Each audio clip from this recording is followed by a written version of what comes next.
My name's Brendan Jenkins and I'm a qualified electrician. It's been a long and winding road. I started off in plumbing and drainage, and then from being an electrician and had a business which I sold. And I've always been good at spotting business opportunities and evolving them. And I had a lad who worked for me, and he kept saying he went fishing in the village, he was going fishing in Chacombe, and I never believed him. I didn't even know it existed.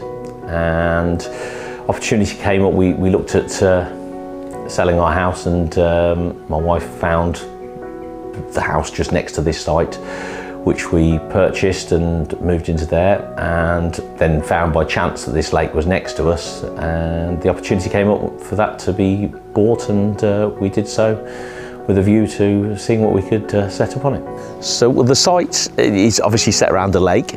Our first two lodges that we originally got were Acorn and Willow, which are over in the corner there. We've tried to position them all so that they're not overlooking the other ones as much as physically possible.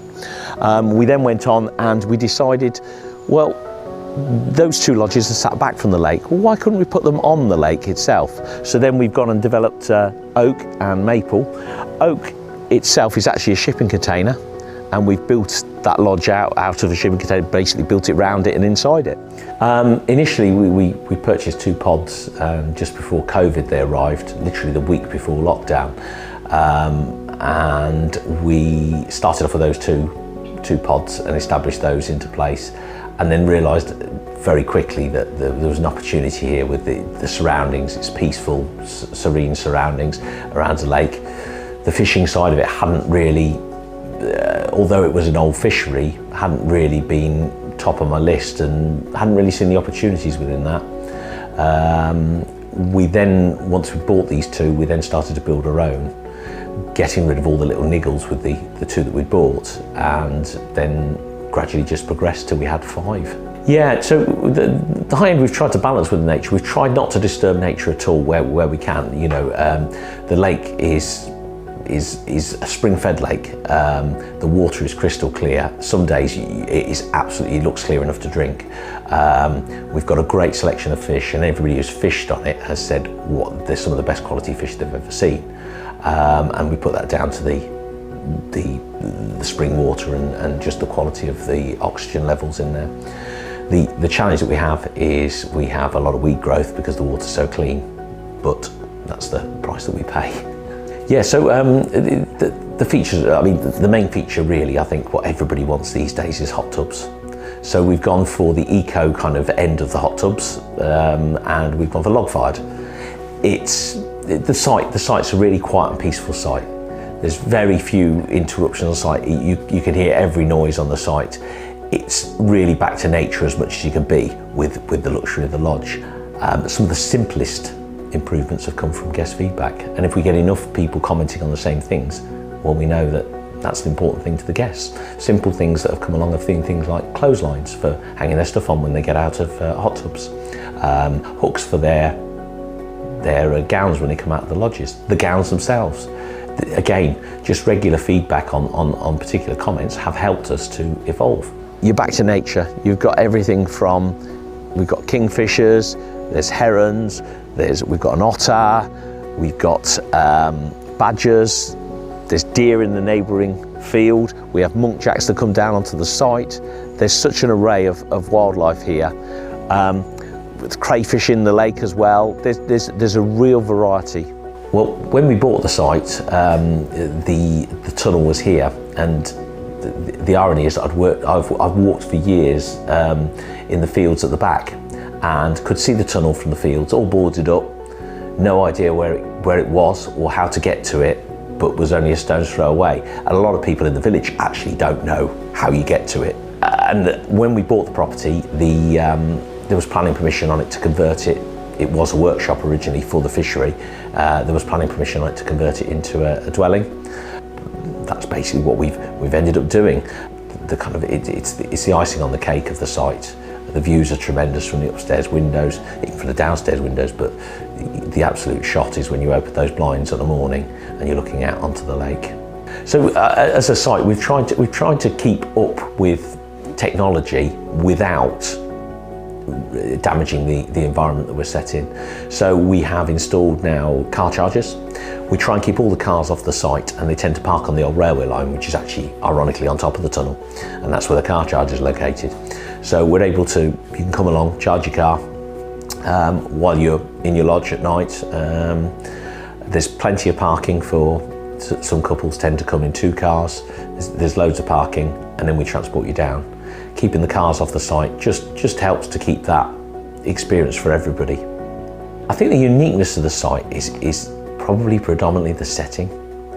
The lodge is set around the lake, it has a certain serenity to it, and it doesn't matter what type of weather it is. I actually prefer sitting down here and just, when it's raining, just watching it. I think it's because I don't need to go and do any jobs while it's raining, but it does have a certain attraction.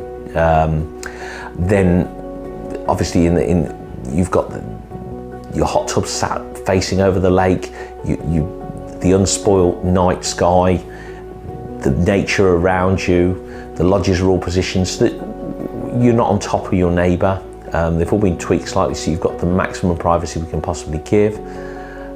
It's just about that high-end experience that with a good quality finish so that you can have the break that you deserve. I decided to go with an agency because it's not my skill set. There's so much now with advertising and technology which you need to be savvy with, and also got so much work actually developing the site and getting it up and running. So it was a choice that was made, and I've done this through my years of business. If I can outsource an element of it, which I'm not particularly au fait with or good at, why not? It makes sense. The places that we now can be found advertising is amazing. The breadth and where I find people and where they say they book through is just tremendous, because it just gets out there, and I could never replicate that easily. So we cater exclusively for adults, and it was a conscious decision we made at the start. We looked at the health and safety elements of the lake. It allows us to do other things and open up areas such as the open-fronted pontoons in front of the lodges safely, and also it's around the noise and the escape for people, and it's become one of our unique selling points. People love leaving their kids at home or with the in-laws, and when I pick people up from the top, I can see the car seats in the back, so I know they've got kids and they just love getting away without the kids. The pet side, again, I know it's a disappointment for some people, but the challenge that we've got is we're right by a lake. Dogs jumping into lakes and going into lodges doesn't necessarily leave the greatest experience for the following guest, so we decided to go pet-free as well. Yeah, the decisions haven't affected our business at all. If anything, they've actually become a unique selling point. We get a lot of return guests. I think our best returning guest has been back 4 times, and considering we've only been open since the end of COVID, that's a regular return visit. In my years in business, Sykes are one of the better firms that I've ever had to deal with. It's honest, it's a nice environment, nice team to work with. The experience of Sykes has now become very easy. People know who I am and they know what I'm trying to deliver, and that makes it easier to talk to people. It's not faceless anymore, it's people who understand. What we try and do is we try and give people what they want. And it's lovely to see guests leaving and thanking you, and there's nothing nicer, and it happens regularly. I'm really surprised, but you'll get some chocolates, or they'll leave you a bottle of wine, or they'll leave you a card. They'll take the time to go and buy a card, write it out for you and leave it for you. And there's nothing nicer than that. That means you've really made somebody's experience.